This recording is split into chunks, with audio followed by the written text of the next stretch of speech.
Bismillahirrahmanirrahim. Assalamualaikum warahmatullahi wabarakatuh. Bismillah, assalatu wassalamu ala rasulillah wa ala alihi wa sahbihi wa mawalah.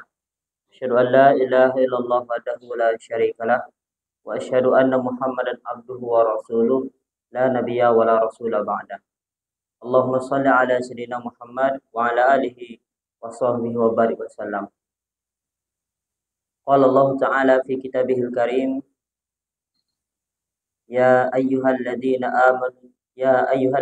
amanu kutiba alaikumus syiyam kama kutiba alal ladzina min qablikum la'allakum tattaqun. Shadaqallahul azim. Yang sama-sama kita hormati Bapak Kasubag kita, Bapak Kasih, ibu-ibu, bapak-bapak yang hadir pada kesempatan yang berbahagia ini, bersyukur kepada Allah telah memberi kita nikmat sehat, iman, dan kesempatan sehingga kita bisa bertemu berkumpul di mushola ini, di tempat ibadah ini dalam rangka melaksanakan sholat fardu, yaitu sholat zuhur, dan kita lanjutkan dengan sedikit kultum. Ya, insya Allah kultum ini akan mengingatkan kita, ya, dan kita doakan semoga setiap kultum akan menambahkan iman dan takwa kita dan rasa takut kita kepada Allah Subhanahu wa taala. Salat dan salam semoga tercurah pada baginda Nabi besar Muhammad sallallahu alaihi wasallam, pada sahabatnya, keluarganya, dan orang-orang yang selalu berpegang teguh menjalankan sunnahnya hingga di zaman kelak. Hadirin sekalian yang dimuliakan Allah Subhanahu wa taala. Jadi saya baru dapat kabar tadi dari Pak Kasih, dan kebetulan kerja tadi di Tobwali karena mau buka simkah di tempat kerja sana agak lelet. Jadi saya bukanya di sini karena banyak yang harus di-upload gitu, kejar tayang. Dan alhamdulillah pas di sini akhirnya bisa datang ke sini. Ini semua adalah sudah Allah takdirkan. Allah mau kita semua yang hadir di sini berkumpul di dunia ini dalam kebaikan, dan nanti di akhirat berkumpul juga seperti ini. Karena kata Allah Subhanahu wa taala, wala shadiqin hamim. Orang sahabat yang soleh-solehah itu bisa memberi syafaat pertolongan nanti di hari kiamat.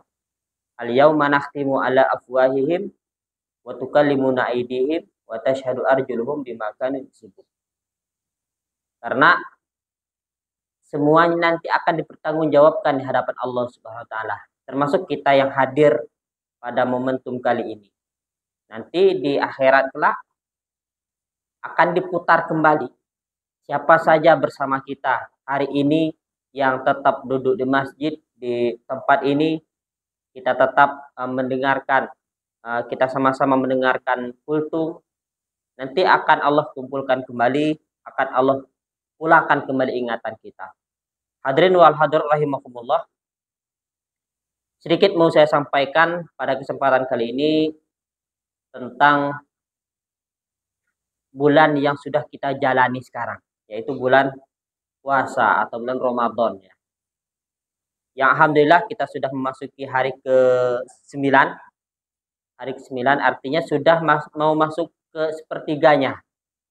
Sudah mau masuk ke sepertiganya, dan sudah berapa juzkah Al-Quran sudah kita baca? Sudah banyakkah kita berinfak sedekah? Sudah banyakkah kita memberi makan anak yatim dan sebagainya? Nah, itu yang bisa menjawab adalah diri kita sendiri. Namun, saya kali ini mau mengkaji khusus ayat tentang Al-Quran, tentang puasa ini. Allah Subhanahu wa taala berfirman, ya ayyuhalladzina amanu kutiba alaikumus syiyam kama kutiba alal ladzina min qablikum la'allakum tattaqun.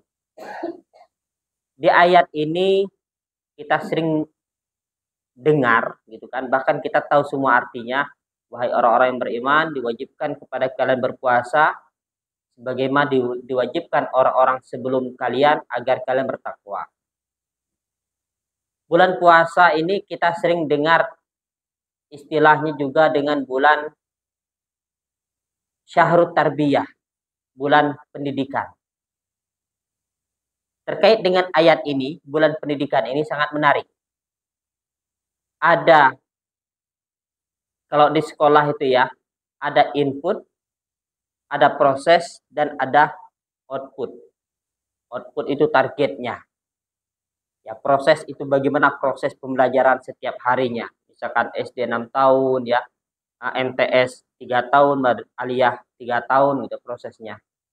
Inputnya apa? Ya ayyuhallazina amanu. Sama kayak kita pegawai, misalkan kalau kita mau ikut BIMTEK atau ikut pelatihan, pasti ada namanya input, proses, dan ada output. Outputnya agar kita paham apa yang harus kita dapatkan saat pelatihan itu. Inputnya proses saat kita BIMTEK itu. Dan sebagainya lah. Inputnya yaitu kitanya sebagai pegawainya. Nah, hadirin sekalian yang dimuliakan Allah Subhanahu wa taala, di ayat ini Allah menjelaskan bahwa inputnya adalah orang-orang yang beriman. Ya ayyuhallazina amanu. Allah bahasakan orang beriman, bukan manusia. Kalau kita merasa beriman, paling tidak kita bahagia saat bulan Ramadan, saat bulan puasa ini. Kita bahagia. Apakah kita sudah bahagia? Yang bisa jawabnya diri kita sendiri. Prosesnya kutiba alaikumusiyam. Diwajibkan kalian berpuasa, asyam. Makanya Syahrut Tarbiyah, syahrut bulan pendidikan. Mendidik, puasa ini mendidik kita agar sabar, agar bisa melakukan sesuatu dengan ikhlas, bisa menahan hawa nafsu gitu kan. Karena pendidikan, kita dididik. Kita biasanya di bulan lain kita tilawah, tadarus tidak banyak. Tetapi kalau di bulan puasa kita lebih banyak. Sama, biasanya kita saat di bulan biasanya selesai sholat zuhur, zikir, dan kita biasanya langsung pulang. Tapi kali ini bulan puasa kita duduk sebentar. Gitu. Jadi Syahrul Siyam, Syahrul Tarbiyah, mendidik hati kita, jiwa kita, termasuk mendidik fisik kita. Selama ini kita makannya habis-habisan ya, selama bulan puasa ini kita mendidik. Kita bagaimana merasakan bahwa selama ini banyak loh orang-orang du'afa, masakin gitu kan, yang bahkan mereka di bulan biasa saja mereka seperti bulan puasa. Tidak bisa mendapatkan makanan dan sebagainya. Mendidik hati kita juga. Mendidik jiwa kita. Agar tidak mudah marah sebagainya. Outputnya setelah kita dididik selama 1 bulan, outputnya apa? La'allakum tattaqun. Agar bertakwa. Allah bahasakan dengan la'alla. La'alla itu artinya agar. Yang namanya agar berarti ada kemungkinan belum gitu kan, ada kemungkinan bertakwa. La'alla Allah bahasakan. Sama kalau di sebuah lembaga pendidikan, agar sesuai target gitu kan, agar IPK-nya sesuai gitu kan, standar pendidikan sebagainya. Berarti kalau kata agar itu berarti ada kemungkinan dia tidak bisa mencapai target. La'allakum tattaqun. Alhamdulillah, hadirin wa hadirat rahimakumullah. Demikian kultum singkat ini. Semoga dengan momentum kita sedikit mengkaji ayat ini, mengingatkan kita bahwa ini tempat kita melatih diri untuk menjadi lebih baik, dan tentunya kita mengharapkan rahmat dan ridho Allah Subhanahu wa taala.